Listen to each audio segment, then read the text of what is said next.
How to fix inZOI is crashing on Steam. So first you want to right click on the game in your library, open up the properties window, go to installed files and click on verify the integrity of game files. And while you're waiting for this process to finish, you can go back to the general tab, and in the launch options box you can type -dx11 like this, and then close out of this window.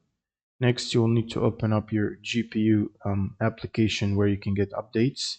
So if you have an NVIDIA graphics card, you will need NVIDIA app installed. Go to the drivers tab from here, select game ready driver, check for updates, and make sure to download and install the latest available update. Or if you have it already installed, you can try to manually reinstall it by clicking the reinstall button here.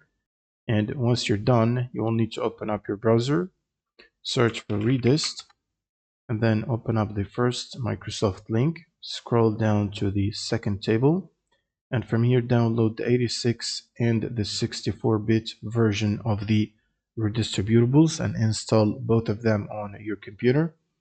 And once you finish installing them, it will ask you to restart your computer. You should do that after finishing the installations. And after the restart, you should open up Steam as admin. Just right click on Steam and run as admin, and then you can proceed to launch the game, and that should fix the crash issues. Thanks for watching and subscribe.